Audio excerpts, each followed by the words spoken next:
Hey everyone, what's up? It's Troy, and welcome to Bada Boom. Today, if it isn't obvious, we're going to be talking about Venom 3. So if you haven't watched the movie yet, this video does contain spoilers. Go watch it, come back to this video later.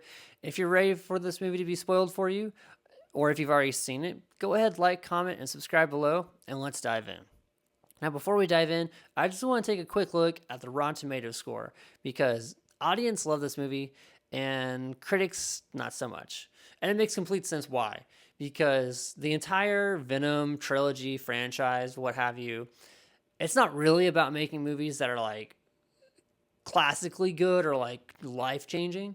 It's really just about making movies that are fun. And you can go watch it, turn your brain off, and just kind of have a good time. It's really reminded me a lot of those movies that came out in the early 2000s where you're just excited to see these characters on screen and you're excited to see what they're going to do, but you're not really caring too much about like the overall content of the movie. Some of these movies have like one or two clips that you're going to probably go watch over and over and over again, but on YouTube. So I think Venom 3 definitely falls in that category. There's some really good fight scenes, and there's some really good aspects of symbiotes fighting and transforming and things like that. Those moments that really build up. Like this entire movie is just a build up to maybe like 3 scenes, and that's fine. And the majority of these build up scenes are fun and they're good. So, it makes sense why audience loves it and critics don't. But let's dive in onto what I think worked really well for the movie and what I don't think worked well for the movie. What I don't think worked well just right off the bat was Null. Yes, Null works as a villain in this movie and sets up like the entire premise of it, but overall, Null is such a big character and so powerful and is only really on screen at the beginning, a little bit in the middle, and a little bit at the end. But for how powerful and how big this character is, it just didn't do him justice in this movie. And if this is your first introduction to Null, make sure you go read the King in Black story arc, because that story arc is amazing and really shows how powerful this character is, why so many symbiotes and characters fear him. So definitely go check that out. Definitely go read that. That would be a great introduction to this character. And if you've already seen the movie, you're going to love it even more.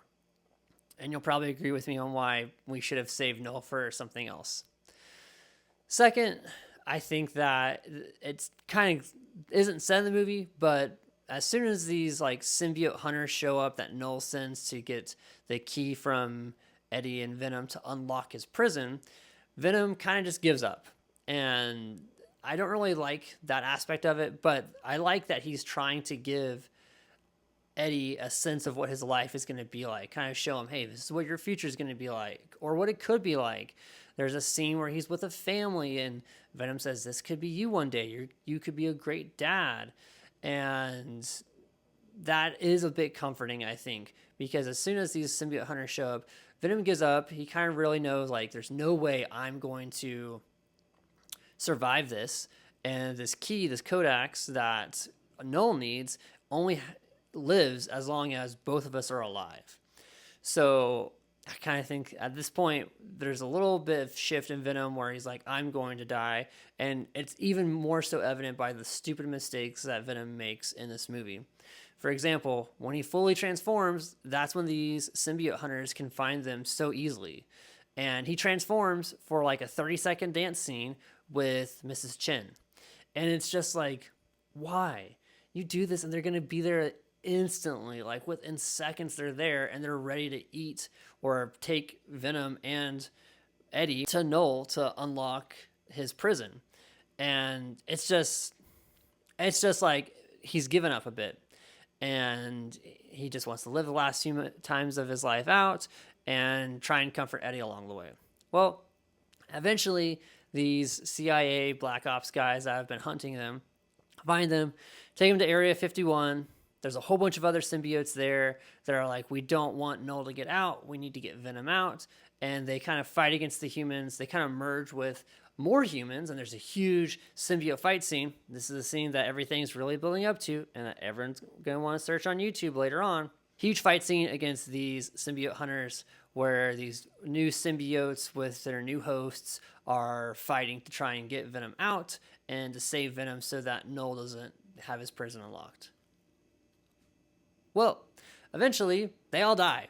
Like, that's just how it is. There's a huge fight scene. It's really cool. But if Venom can't destroy one of these guys, then what are these freshly made symbiotes and their hosts going to be able to do? Not much. Some of them do some pretty decent damage, and it's pretty cool. But no, not going to be able to destroy them. And they can heal crazy fast. So, yeah, it's how are you going to kill these things? Well, eventually, Venom grabs all of them, absorbs them, and walks into an acid bath. And he dies. And with him, so does the Codex. And that's pretty much the end of the movie. Brock wakes up the next day, and he's like, oh, where are you, Venom? And they're like, hey, he's dead. But hey, good news. You are going to be cleared of everything that happens in San Francisco and in Las Vegas in the last couple of days. Eddie Brock goes to New York because Venom always wanted to see Lady Liberty. And that's pretty much the end of the movie. The one thing that they kind of leave open-ended, but I don't think is really going to go anywhere, during the giant Venom symbiote fight, there is a symbiote named Scorn that appears, and they escape. That's the only symbiote that escapes everything. All the other symbiotes die. So maybe something will happen with that. I doubt it. I think they'll just leave it open-ended. Maybe there'll be like a spin-off TV show or something. But overall, like, that's the entire movie. Now, the movie it's good. I never at one point in time was I checking my watch to see what time it is or how much time we had left. But it's a good movie. So, and again, I can't say this enough. It's not like a good movie from like a critic standpoint. It's a good movie it's a fun ride. It's a fun ride, and you're going to enjoy it. You might put this movie on in the background in the future and just say, yeah, it can be there. There's some parts that aren't that interesting, but I'll tune in for the parts that are. You're going to watch on YouTube all the symbiote fight scenes in the future. I do wish we had chosen a different villain than Null. We could have easily just used Anti-Venom and had Flash Thompson become Agent Venom and have a fight out with them and have the same ending where they have to fuse to save both their hosts, both Flash and Eddie. But here we are. We got Null. It's not a good introduction to Null. It's a very big disservice to this character. And even the creators were like, oh, our character is going to be in this movie? We had no idea.